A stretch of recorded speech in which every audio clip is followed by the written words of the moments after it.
Yo,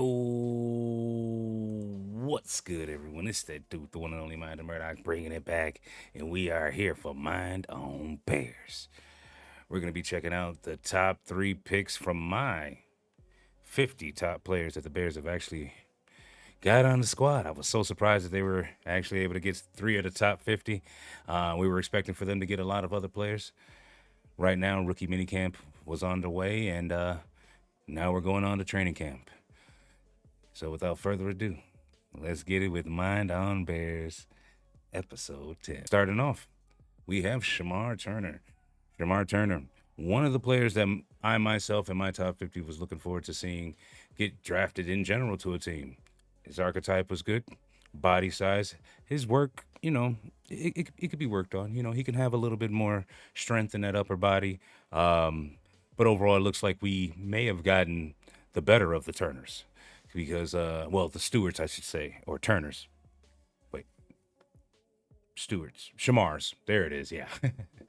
So, yeah, we might have actually got the better of the Shamars, given Shamar Stewart was drafted before him. We're kind of seeing how he's doing in his rookie minicamp, even all the way up to the top with Mason Graham with the Browns. He's not necessarily having the best time right now, but Shamar Turner, he's looking like exactly what the Bears were looking for, just someone to fit in. So we're gonna have to see how it goes when it comes down to preseason itself. Right now, we're gonna go ahead and check out my last comments on Shamar Turner and see exactly, you know, my comments. They were interesting. So we have here on my top 50 video me talking about Shamar Turner.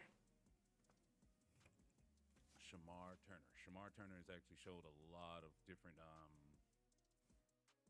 how should I say, different flashes that I've seen in some of his tape.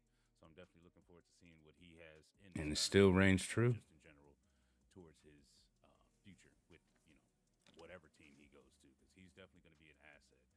At 6'4", that type of frame, I mean, you can't go wrong with him. You can put him on the inside. You might even be able to have him on as edge if you possibly move him around a little bit. You're looking forward to seeing exactly what your players have in here, because these kids. Sorry about that. Definitely going to be different, man. This class is different. People saying there's not that much talent. I think there's too much talent in this class right here, especially when it comes down to needing undrafted free agents possibly, or just players in general. I agree. I agree totally with my previous comments about Shamar Turner.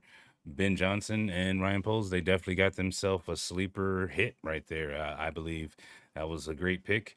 He was in the beginning of my picks, as you can tell. So I kind of made sure to put him up there as one of those defensive linemen that any team should go ahead and try to draft and grab as best as they can. At the end of the day, it worked out, right? Gotta love it, especially when it works out. We're gonna go ahead and move on to which might be the best pick of the draft for us personally, the left tackle slash right tackle from Boston College. Let's go ahead and do this. And here we are with Ozzy Trapello. Definitely an asset that I think, once again, I'm gonna say it again.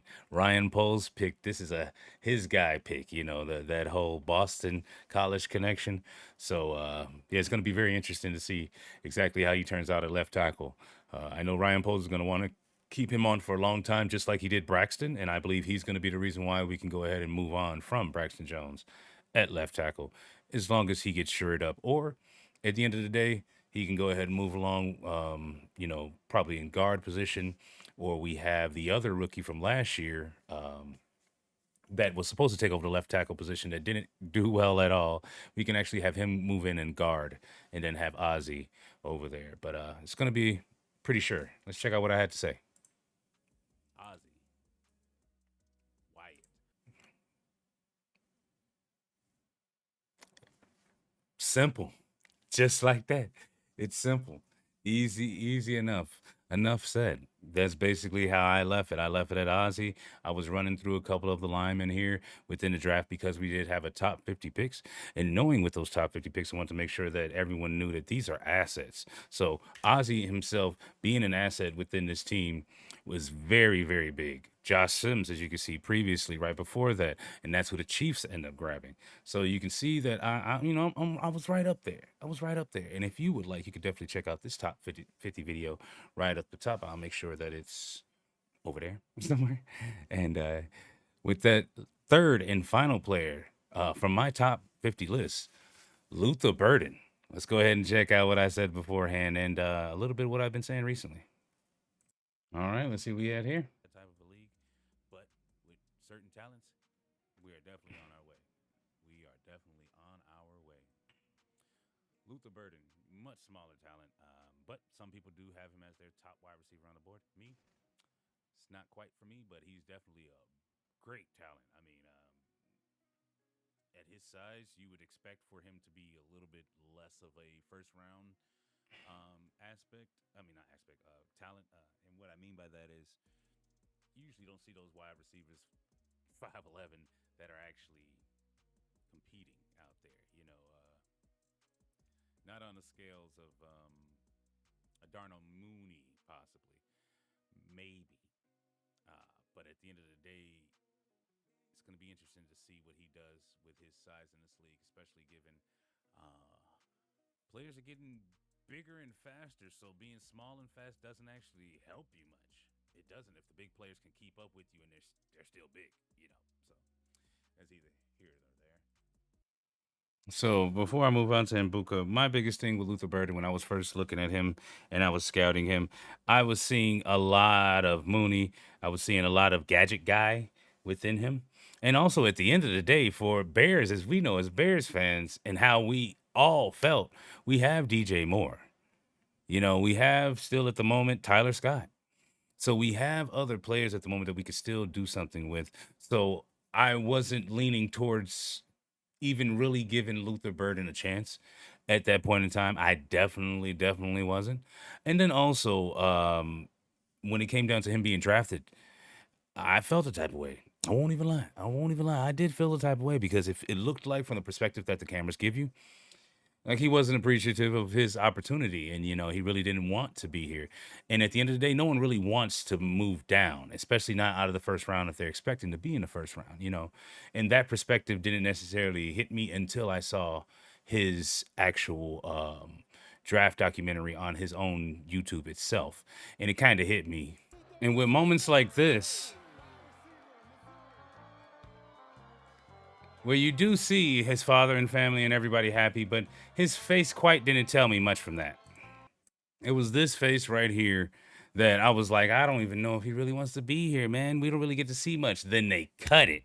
They cut it. We didn't really get to see much because different stations had different things, so they were wanting to talk about different picks, talk about different stuff. So at that time, they just cut it from this moment. So that's the emotional attachment that a Bears fan has to him. But at the end of the day, we didn't get to see this extra part that really matters.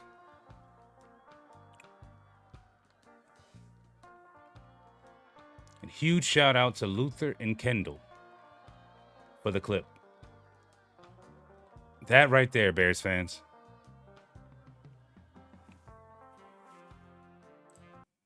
That right there, Bears fans. That is what I'm talking about. That right there is exactly what I'm talking about. That we didn't get to really feel on draft night from him. And I myself apologized to him. Here's my comment when I came into here. I'll be one of the first to say, I'm sorry for misjudging your attitude draft night. I see you had serious passion and really wanted to go in the first round.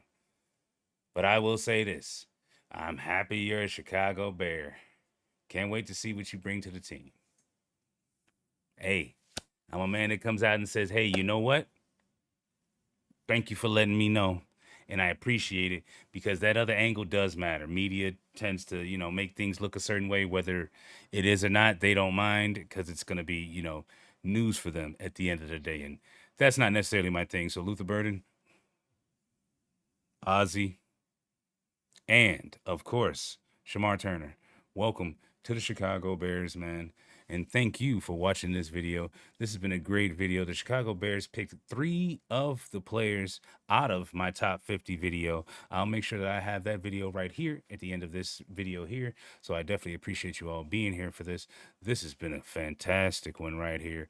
I just really wanted to make it, clear that I'm proud of my Bears. I'm happy for what they did. And I'm looking forward to, doing a lot more content on them. Me, myself, recently, while you haven't seen anything on my channel, if you happen to be here for this portion of it, it's been because of my equipment and internet outages and stuff. So I'm doing my best to get back out here. But until next time, bear down. And thank you for coming to the Mind of episode 10. Until next time, y'all, let's go.